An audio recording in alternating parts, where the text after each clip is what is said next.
एन्स floor guardians और प्लायडीज combat mats को बुलाता है और उन्हें टोटल मैनियक मॉडिफाइड आइटम दिखाता है, जिसके बारे में यूरी कहती है कि इसमें दुनिया को डिस्ट्रॉय करने की पावर है।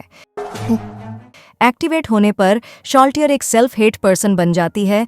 कोसाइटस खुलेआम गंदी बातें कहने लगता है।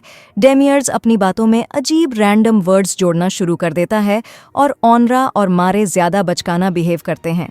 एन्स कहता है कि आइटम का ऐसा इफेक्ट है जो उन्हें अपना दिल खोलने पर मजबूर करता है और डेमियर्स के एक्सप्लेनेशन से सहमत होता है कि यह एक एक्सपेरिमेंट है जो यह दिखाने के लिए है कि मेंटल कंडीशन से अफेक्ट होने पर वे कैसे एक्ट करते हैं। एन्स प्लेयर्स को ऑर्डर देता है कि वे गार्डियंस पर नज़र रखने में उसकी मदद करें, जो टोटल मैनियक मॉडिफाइड से अफेक्टेड हैं। नारबेरल बताती है कि किसी रीज़न से प्लेयर्स मेड्स पर इसका कोई इफेक्ट नहीं पड़ता है। जब एन्स उन्हें कैजुअली काम करने का ऑर्डर देता है तो उसे लगता है कि यूरी अभी भी पिछली बार से सदमे में है। वह यह भी बताता है कि सेबस पिछली बार एक्सपोज नहीं हुआ था और उसे कुछ नहीं हुआ। ल्यूप्स रेगिना ने कहा कि सेबस का दिल भले ही केओस में हो, लेकिन वह खुद को संभालने की पूरी कोशिश कर रहा है। हालांकि दूसरे लोग इस पर डाउट करते हैं। एन्स ने अपने कमरे में शाल्टियर का इंटरव्यू लिया, जिसमें सीजेड और अल्बेडो भी थे। शाल्टियर और अल्बेडो झगड़ने लगे। जब उनसे हमेशा झगड़ने की वजह के बारे में पूछा गया तो शाल्टियर ने कहा कि इसका मेन रीज़न उनके चेस्ट का साइज है, क्योंकि सभी आदमियों को लगता है कि बिग ब्रेस्ट्स आर जस्टिस। एन्स ने इससे इनकार किया और कहा कि कुछ लोगों को फ्लैट चेस्ट्स भी पसंद है और हिन्यू के बजाय हिनू बोला। हालांकि दूसरे लोग सोचते हैं कि यह वर्ड क्यूट है। फिर एन्स से सवाल पूछा गया, क्या उसे बड़े ब्रेस्ट्स पसंद हैं या छोटे ब्रेस्ट्स? किसी भी प्रॉब्लम से बचने के लिए एन्स ने सेगमेंट को समाप्त कर दिया। एन्स ने एंटोमा के साथ ऑनरा, मारे और कोसाइटस का इंटरव्यू लिया। एन्स ने नोट किया कि ऑनरा में ज्यादा बदलाव नहीं आया है। कोसाइटस लगातार गलत डिल्यूजन्स फैलाता रहता है, इसलिए एन्स उसे चुप रहने के लिए कहता है, जिससे वह रोने लगता है। उसे खुश करने के प्रयास में एंटोमा एक कॉकरोच निकालती है, जिससे कोसाइटस डर जाता है। मारे कॉकरोच को पकड़ती है और भाई बहन उसे रोस्ट करते हैं। एंटोमा बताती है कि कॉकरोच कच्चा खाने में ज्यादा स्वादिष्ट होता है और उसे खाना शुरू कर देती है।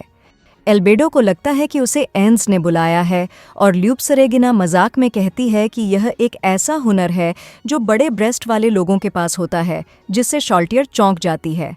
एन्स उनसे पूछता है कि उन्हें सबसे ज्यादा क्या पसंद है और ऑनरा, मारे और एंटोमा सभी जवाब देते हैं लॉर्ड एन्स। लेकिन कोसाइटस लगभग ब्रेस्ट्स कहता है, हालांकि वह अपना जवाब बोलने से पहले सही कर लेता है। एन्स, एंटोमा और सॉल्यूशन के साथ डेमियर्स और सेबस का इंटरव्यू लेता है। डेमियर्स अभी भी अपनी बातों में रैंडम वर्ड्स जोड़ता है। सेबस खुद को वाइल्ड होने से रोकने की कोशिश करता है। उसे ऐसा करने का मौका तब मिलता है जब डेमियर्स कहता है कि एन्स ने उन्हें कैजुअली एक्ट करने के लिए कहा था, लेकिन सॉल्यूशन कहती है कि सेबस अब अपने असली रूप में है, इसलिए उसके पास खुद को कंट्रोल करने और सब कुछ नॉर्मल होने जैसा बिहेव करने के अलावा कोई ऑप्शन नहीं है। सॉल्यूशन अचानक मोटी हो जाती है, सेबस चौंक जाता है और एन्स को भी चौंका देता है। एन्स कहता है कि सॉल्यूशन ने एक साथ 10 इंसानों को खाने का चैलेंज लिया है, जिससे वह मोटी हो गई। यूरी, लूपस रेजिना और नारबेरल ट्रेजर रूम में पहुंचते हैं। वह कहती है कि टोटल मैनियक मॉडिफाइड पिछली बार देखे गए से अलग है और दावा करती है कि इसे पेंडोरा के एक्टर ने बनाया था, क्योंकि आइटम पर पपेट का चेहरा बिल्कुल पेंडोरा के असली चेहरे जैसा दिखता है। डेमियर्स बातचीत में शामिल होता है और बताता है कि आइटम का उस पर कोई इफेक्ट नहीं है और उसका अजीब तरह से बात करना सिर्फ एक नाटक है। पेंडोरा बताता है कि क्योंकि पर्सनैलिटी को अफेक्ट करने वाला आइटम बनाना मुश्किल है, इसलिए उनके पास एक प्रोटोटाइप था जो किसी की पर्सनैलिटी को सिंपल क्वालिटीज़ में बदल देता है। Sexually open, self hate, एम्प्लीफाइंग childish tendencies, यानी किसी भी कैरेक्टर में बदल जाता है। ये पता चला है कि एन्स ने वास्तव में प्रोटोटाइप लिया था, क्योंकि प्रोटोटाइप और रियल आइटम के यूज से पहले शेप में कोई डिफरेंस नहीं था।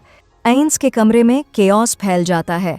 इफेक्ट को ठीक करने के लिए पेंडोरा हथौड़े जैसा दिखने वाला आइटम टोटल कैलमनेस निकालता है, जो टोटल मेनियक मॉडिफाइड के इफेक्ट को कैंसिल कर देता है। गार्डियंस के लीडर के रूप में एल्बेडो चार्ज संभालती है, सोल्यूशन और ल्यूप्स रेगिना शॉल्टियर का सामना करने के लिए, एंटोमा और सीजी कोसाइट्स का सामना करने के लिए, सेबस ऑनरा और मारे का सामना करने के लिए, यूरी और नार बेरल दरवाजे की रखवाली करने के लिए, डेमियर्स टोटल काल्मनेस के साथ टारगेट्स को हिट करने के लिए। ठीक होने पर अफेक्टेड लोग भूल जाते हैं कि क्या हुआ था और डेमियर्स झूठ बोलता है कि एन्स के कमरे की हालत यूरी के फ्लाइंग हेड अटैक के कारण हुई है। सेफ्टी के लिए एन्स डेमियर्स और अल्बेडो को टोटल कैलमनेस से मारता है और फिर खुद के साथ भी ऐसा ही करने का फैसला करता है। बाद में स्क्रीन टाइम पाने की कोशिश में पेंडोरा कहता है कि यह और ज्यादा पागलपन की शुरुआत है।